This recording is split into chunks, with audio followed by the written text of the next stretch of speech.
Hello and welcome to Incorporating Publisher Sites with your Canvas course design. My name is Kathy Aiken, and in this presentation I will provide some examples of how you can integrate your publisher site into a Canvas course. If you're wondering why you would bother integrating your publisher site into a Canvas course and not just having all of the work stay in the publisher site and sending students directly there, let me give you a few reasons to start off with, and then I'll go into examples of how you can do it. The first example has to do with the DACC Canvas requirement. In spring of 2020, it was proposed and presented and passed in the DACC Faculty Council that all faculty should use Canvas in their course regardless of their course modality. This means that whether you are an online course, hybrid, or an on-campus face-to-face course, the Canvas platform should be used. The Canvas email should be the primary mode of interaction between students and instructors. The home page should contain contact information for the instructor, including office hours, and the syllabus should also be available within the Canvas course so that students may access it at any time. Beginning in spring 2022, all faculty will be expected to also utilize the Canvas gradebook. New Mexico State University has adopted the Quality Matters rubric as its metric of quality for all online and hybrid courses within the New Mexico State University system. The Quality Matters rubric can be seen on the left side of the screen, and these are the 42 standards within the rubric.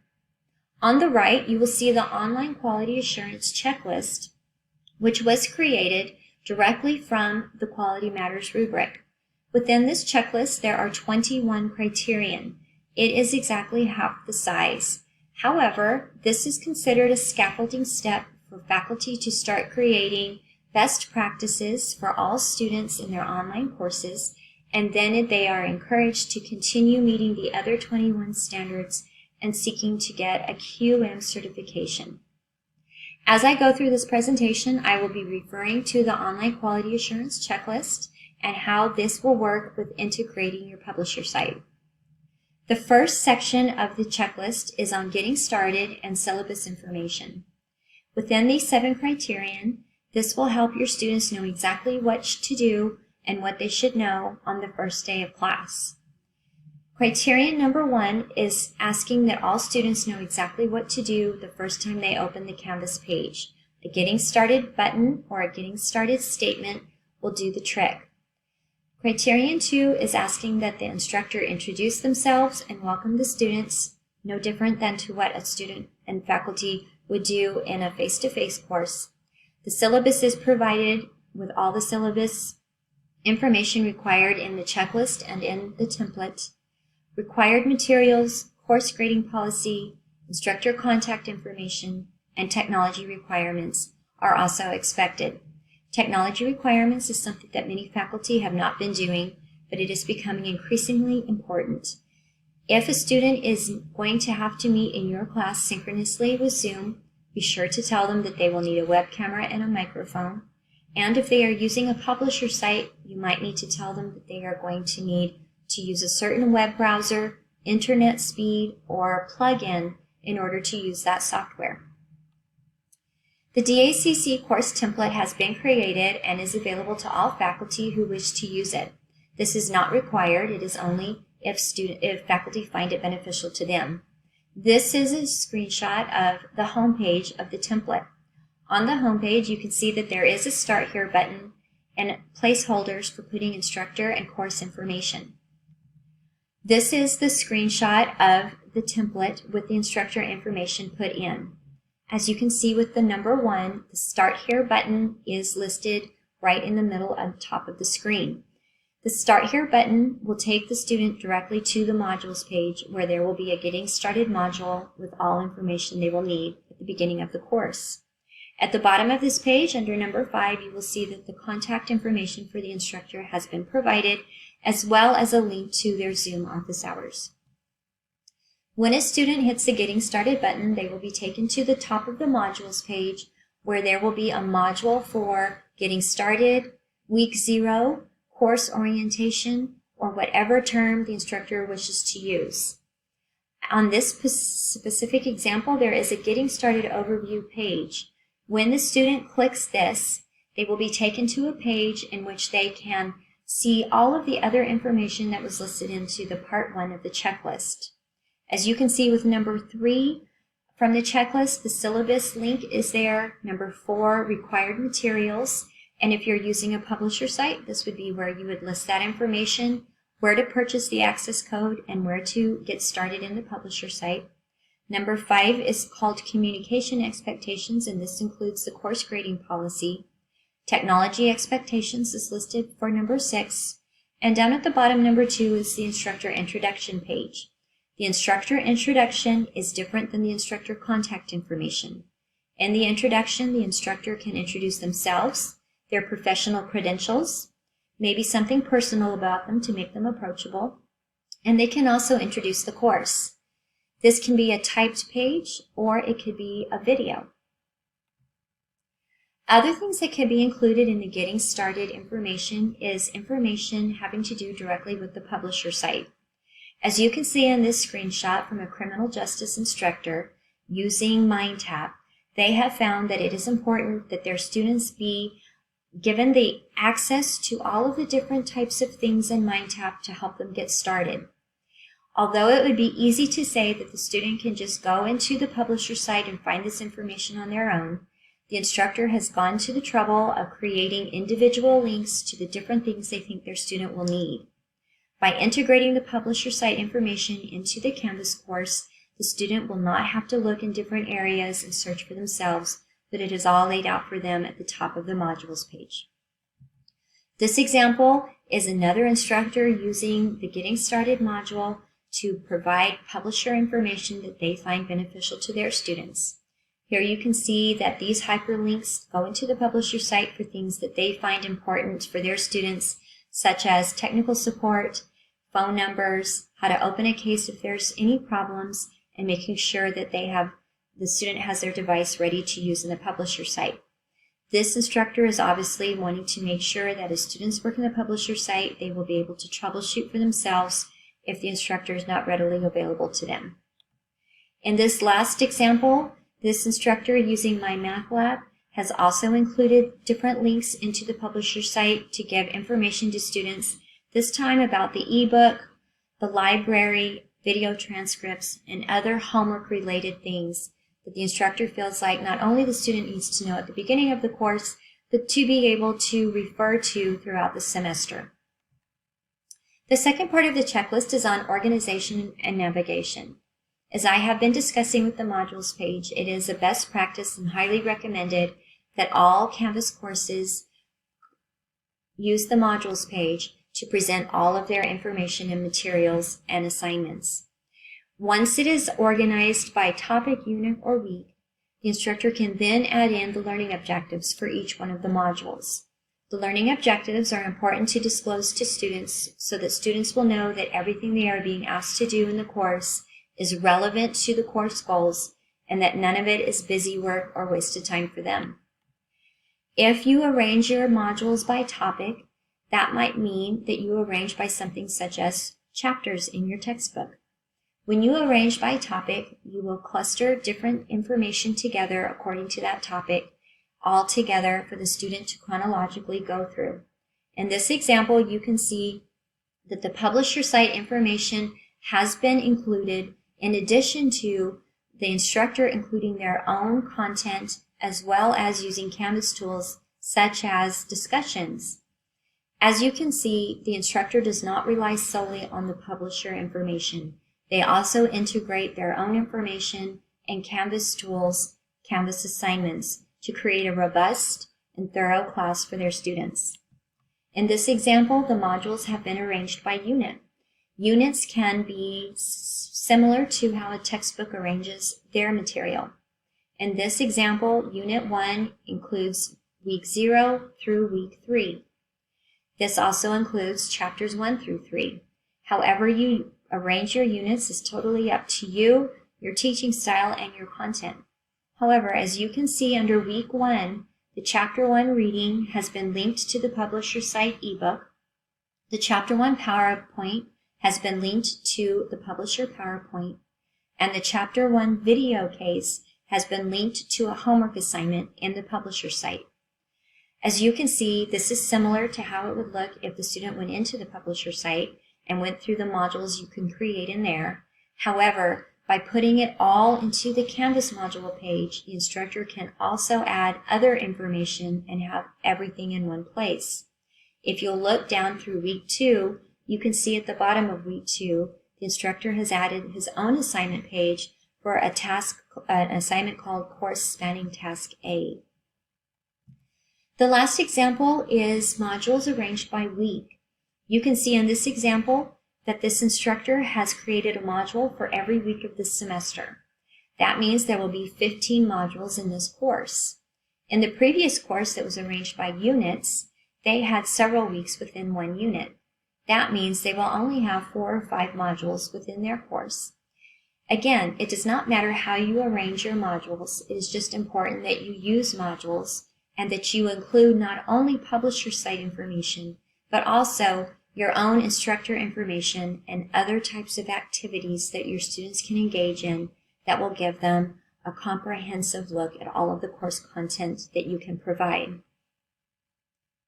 The DACC course template page offers a module overview page in which you can list those module objectives once you have your modules created. The module overview page allows you to also list your course objectives to show the alignment between the two, the readings, activities, and assignments that will all be covered in the module. It is not necessary to list all of this information, although if you do, students might find it useful as a glance for getting started or as a review as they are looking to study for larger assignments. This is the module overview page after it has been adapted by an instructor. And as you can see, they can also hyperlink to different things within the Canvas course or in the publisher site for quick reference for the student. It is not necessary to create a module overview page.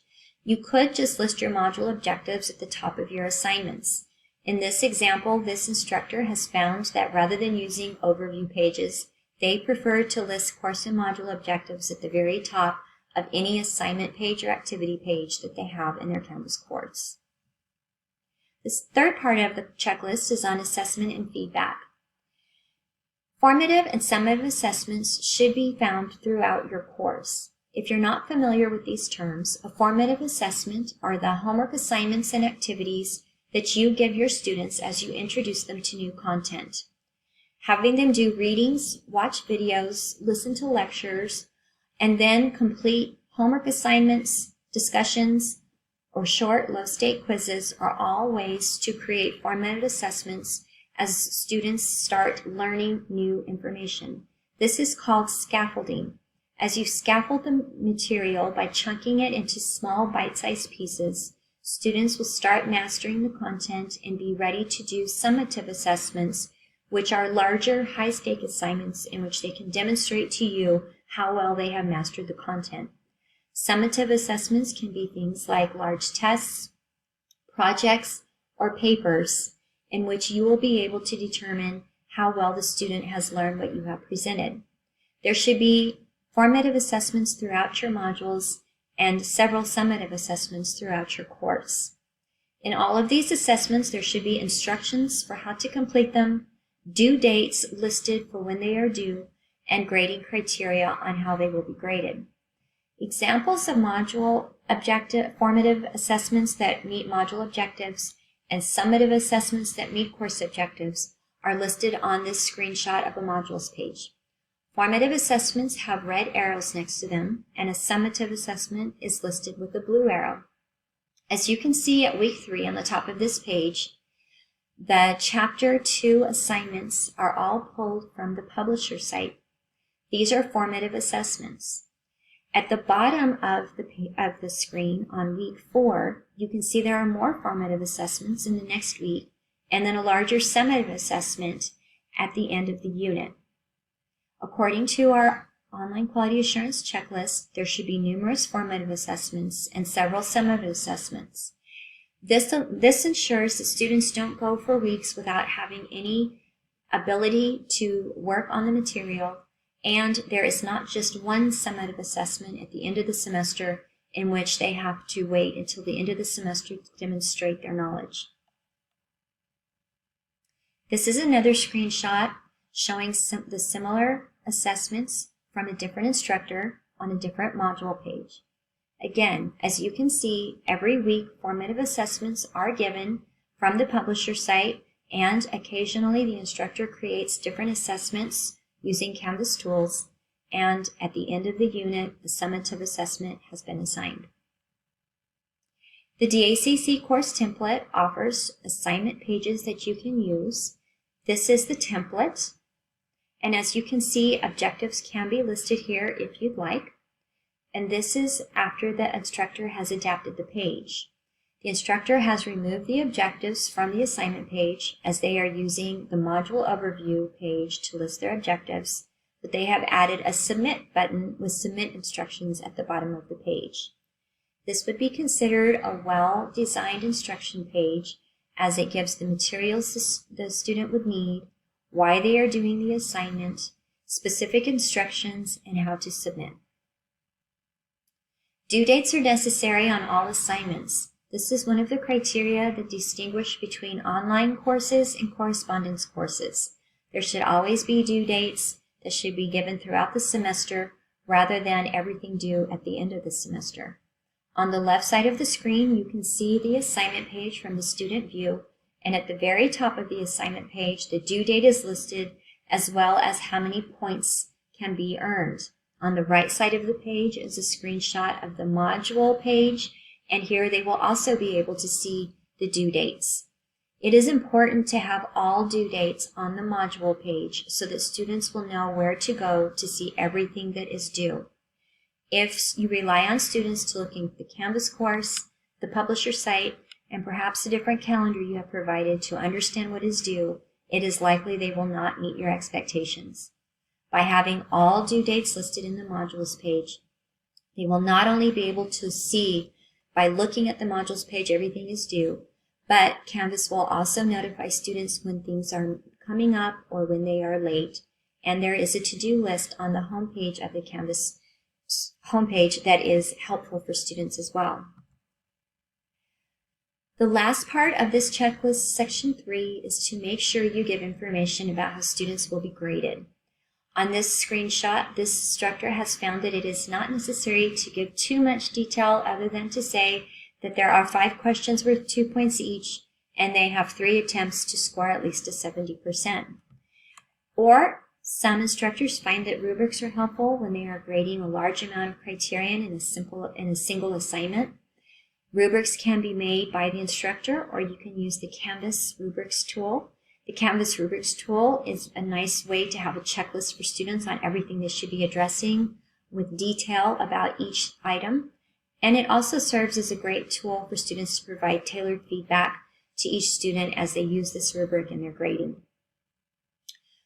When grading is done by the publisher site through automatic grading, as you can see at the top of the screen where it says Chapter 4 Homework, this homework gives the information that each question is worth 3 points. There's 10 questions and there's unlimited submissions. Once the student has completed the homework, the scores will populate. At the bottom of the screen is a similar type of design. This is for the Chapter 4 quiz. Again, the student can see how much each question is worth, how many questions there are, and how many attempts they are given. In a publisher site, once a student has completed their work, the grade will automatically populate into the Canvas gradebook. This will only happen if you've integrated the publisher site into your Canvas course. If you have not integrated the course and you are simply telling the students to go into the publisher site and complete the work, you will then have to go into the publisher site yourself, get all of the students' grades, and populate the Canvas gradebook manually yourself. It is highly recommended to integrate your publisher site into your Canvas course so that you will not have to do this extra work and students will be able to see their grades immediately in the Canvas gradebook. It is important for the students that they see all of their grades in one place. This is a screenshot of the Canvas gradebook from the student view. When they hit the grades link, they will be able to see all of their grades in one place, and they will be able to not only see the individual grades for each assignment, but they will also be able to see their cumulative grade throughout the semester. It is important that you have all of the grades in one place so that students will always know where they stand in your class. It is not realistic to expect students to calculate their own grade, especially if they are working on things in your classroom in a hybrid class, in a publisher site, and through Canvas. If you will integrate and have everything in your Canvas gradebook, students will always know where they stand, if they need to ask for help, or if they know that they are going to have to do something to make them successful in the course. The fourth part of the checklist is for communication and interaction. The first criterion is about student-instructor interaction, and the second is about student-to-student interaction. One of the drawbacks to using a publisher site, and only a publisher site in your course, is that it can be limiting for student-to-instructor or student-to-student interaction. It is very heavy in student-to-content instruction and interaction. Students will have a lot of content that they can go through and utilize, although a large majority of it can be automatically or software graded. This limits their interaction with instructors by getting instructor feedback and guidance. In this screenshot of these two different modules, you can see how interaction has been built by instructors who are using publisher sites.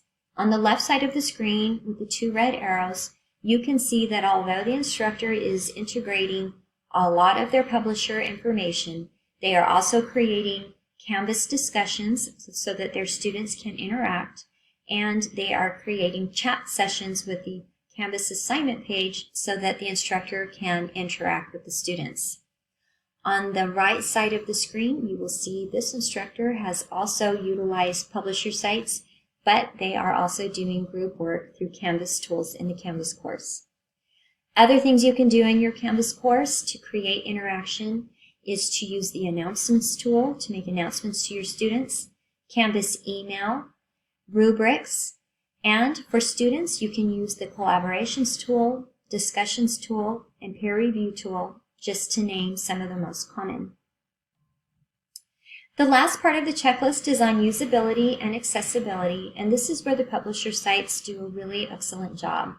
Over the last many years, publisher sites have gone to great efforts to provide full access to all learner styles and abilities. Videos are closed captioned or have transcripts that can be downloaded. There are ebooks that can read to the students. The images are alt tagged. Tables, graphs, and charts contain long descriptions, and they can also have tailor-made interactions done for students depending on what the student needs. In this example, you see a screenshot of a video, and although it is highly text-based, there is also closed captioning provided for all the videos. This is just one example of usability and accessibility meeting UDL standards and meeting all learners where they are. I hope this presentation has given you good insight and information for integrating your publisher site into a Canvas course. If you need any help with your course design, please look through the list of names for the quality assurance team members that are available to help you, or you can always reach out to me, Kathy Aiken, with my phone number or email. Please know that if you have not integrated your publisher site into your Canvas course and you would like to, your best resource would be to reach out to your publisher representative. This is something that they do on a daily basis, and they will likely be able to talk you through it on the phone or provide you some instructional steps. It's become a very mainstream process. Once you have integrated the publisher site into your Canvas course and you would like some tips on how to design your course, create additional activities, or create additional interaction between you and your students or your students with the other students, this is something where the quality assurance team could be of great service to you. Also, if you are interested in getting the DACC online course template or hybrid course template, please call or email me and I will give you access immediately. Thank you so much for joining me, and please let me know if there's anything we can do to assist you.